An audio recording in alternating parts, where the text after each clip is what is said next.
بسم اللہ الرحمن الرحیم عن فضالة بن عبید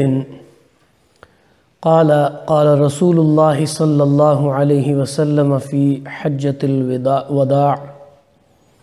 الا اخبرکم بالمؤمن من امنہ الناس علی اموالہم وانفسہم والمسلم من سلم الناس من لسانہ ویدہ والمجاہد من جاہد نفسہ فی طاعت اللہ والمہاجر من حجر الخطایا والذنوب او کما قال علیہ الصلاۃ والسلام رواہ احمد وابن ماجہ وابن حبان والحاکم فی مستدرکہ۔ سیدنا فضالہ بن عبید رضی اللہ تعالیٰ عنہ بیان کرتے ہیں کہ رسول اللہ صلی اللہ علیہ وآلہ وسلم نے حجۃ الوداع کے موقع پر یہ بات ارشاد فرمائی کہ کیا میں تمہیں مومن کے بارے میں نہ بتلاؤں کہ وہ کون ہوتا ہے؟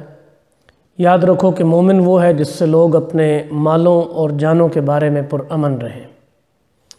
اور مسلمان وہ ہے جس کی زبان اور ہاتھ سے لوگ محفوظ رہیں۔ مجاہد وہ ہے جو اللہ تعالیٰ کی اطاعت کے سلسلے میں اپنے نفس سے لڑے، اور مہاجر وہ ہے جو گناہوں اور خطاؤں کو ترک کر دے۔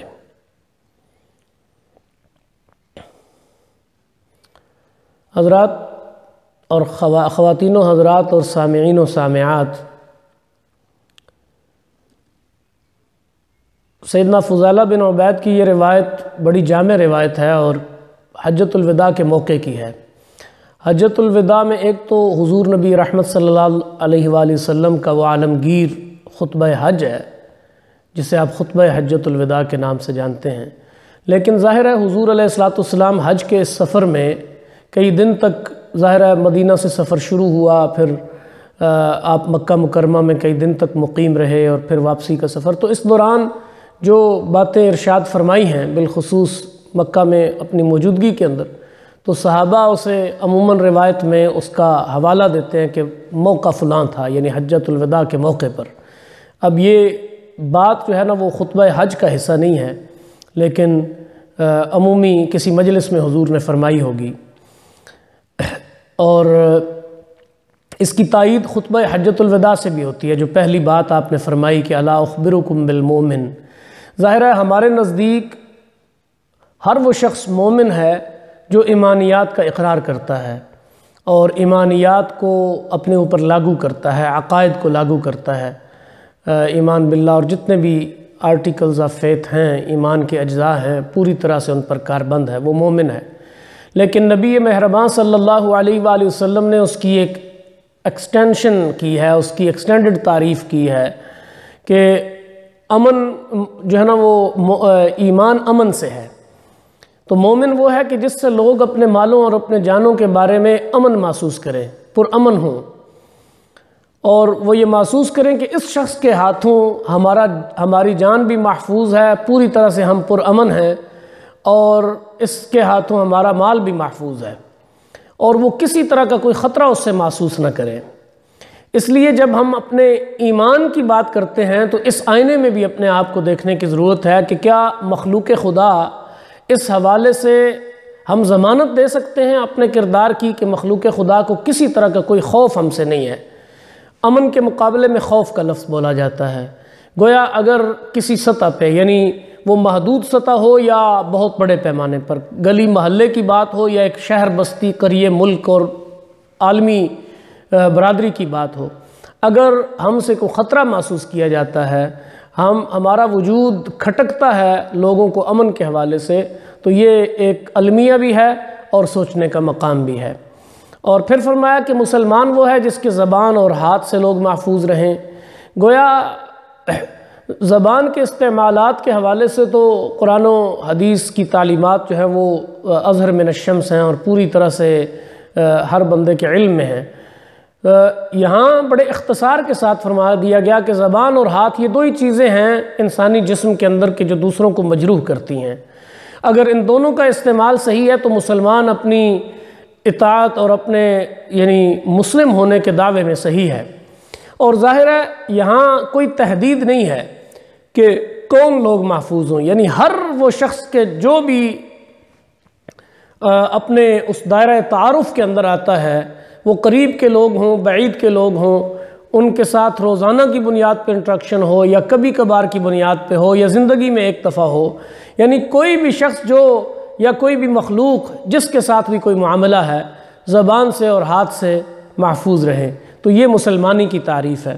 پھر مجاہد کے بارے میں فرمایا، اور اس سے پہلے ظاہر ہے میں نے عرض کیا کہ یہ جو پہلا جز ہے مومن اور مسلم کے بارے میں، اس کی تائید خطبہ حجۃ الوداع سے یوں ہوتی ہے کہ آپ نے اپنے خطبے میں ارشاد فرمایا تھا کہ بے شک تمہارے خون، تمہارے مال اور تمہاری عزتیں تم پر ایسے ہی حرام ہیں جیسے شہر مکہ اور ذوالحجہ کے مہینے میں اس دن یعنی 10 ذوالحجہ کی حرمت ہے۔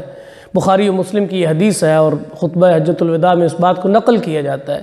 تو کتنی جامعیت کے ساتھ رسول اللہ صلی اللہ علیہ وآلہ وسلم نے گویا خطبہ حجۃ الوداع میں بھی یہ بات فرما دی، اسی کو دوسرے انداز میں مومن اور مسلم کی تعریف کرتے ہوئے ارشاد فرما دیا۔ تو اب ہر مسلمان کو یہ چاہیے کہ وہ اپنی انانیت، اپنی چودراہٹ، اپنی فرعونیت کے اس دھوکے میں آ کر کسی دوسرے ادنا سے ادنا شخص کی بھی کوئی حرمت کو پامال نہ کرے، ورنہ روز قیامت اللہ تعالیٰ کے ہاں جواب دہ ہونا ہوگا۔ تو حقیقی مومن اور مسلم کی پہچان یہی ہے۔ اس کے بعد حقیقی مجاہد کے بارے میں فرمایا کہ عموماً تو یہ تصور ہے کہ ظاہر ہے اللہ کے راستے میں جہاد کرنے والا اور قتال کرنے والا اور اپنے سارے وسائل لگانے والا وہ مجاہد ہے۔ کہا ایک مجاہد وہ بھی ہے جو اللہ کی اطاعت میں اپنے نفس سے لڑائی کرتا ہے، اور یہ لڑائی بہت سخت ہے، اور جو اپنے نفس کی مخالفت کرتے ہوئے اللہ تعالیٰ کی نافرمانیوں کو ترک کر دے۔ اور مہاجر کی بھی تعریف کرتے ہوئے فرمایا کہ والمہاجر من حاجر الخطایا والذنوب، کہ ایک ہجرت تو یہ ہے کہ اپنا گھر بار چھوڑ کر کسی دوسرے وطن میں جا بسنا، اور جہاں یعنی اللہ کے احکام اور اس کے اوامر پر پابندی آسان ہو، اور وہاں جا کے بس جانا، اور دین کے لیے اور اللہ کے نام پر ہجرت کرنا۔ جس طرح حدیث انما الاعمال بالنیات بخاری شریف کی پہلی حدیث، اس میں ہجرت کے بارے میں بات آتی ہے کہ فمن کانت ہجرتہ الی اللہ ورسولہ فہجرتہ الی اللہ ورسولہ، کہ بعض ہجرتیں تو ہوتی ہیں دنیاوی مقاصد کے لیے، جیسے ہجرت ہم نے کی ہے، اور یعنی روزگار کمانے کے لیے اور ایک اچھے مستقبل کا خواب لیے لوگ ادھر سے ادھر جاتے ہیں، نقل و حرکت کرتے ہیں، لیکن ایک ہجرت اللہ کے واسطے ہوتی ہے۔ لیکن وہ ہجرت کا ظاہری مفہوم ہے، ایک باطنی ہجرت ہے، اور باطنی ہجرت یہ ہے کہ انسان اللہ تعالیٰ کی معصیتوں سے پرہیز کرے، اس کی نافرمانیوں سے گریز کرے اور گناہوں کو ترک کر دے۔ جس طرح وطن کو ترک کرنا ہجرت کہلاتا ہے، وہ ظاہری ہجرت ہوتی ہے، اس طرح گناہوں کو اور خطاؤں کو ترک کرنا یہ باطنی ہجرت ہے، نفس کی ہجرت ہے۔ کہا کہ اصل مہاجر وہ ہے کہ جو اپنے گناہوں کو اور خطاؤں کو ترک کر دے اور اس سے ہجرت کر لے۔ اگر کوئی شخص جو ظاہری ہجرت ہے یعنی ترک وطن ہے، اپنا وطن چھوڑتا ہے اور اپنے مال و اموال، اپنی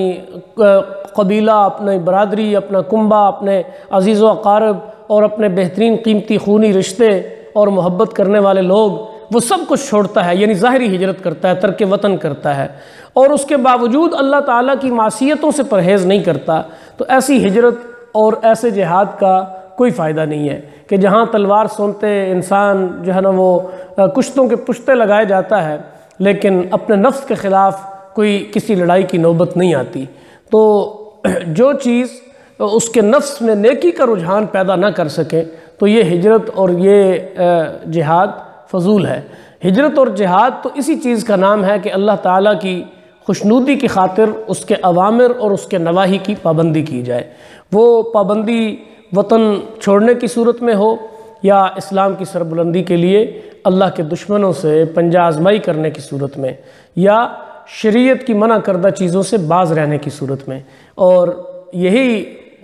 لطیف فرق ہے ظاہری اور باطنی ہجرت کے اندر، یعنی قلب کی ہجرت اور قلب کا جہاد یہی ہے کہ انسان نفس کے خلاف لڑے اور گناہوں سے اپنے آپ کو کنارہ کش کر لے۔ اللہ کریم سے دعا ہے کہ جو حضور نبی رحمت صلی اللہ علیہ وسلم نے مجاہد، مومن اور مہاجر کی تعریف یہاں بیان فرمائی ہے، اللہ کریم ہمیں اس کے مطابق کر دے۔ اللہ سے عمل کی دعا مانگتے ہیں، وما علینا الا البلاغ۔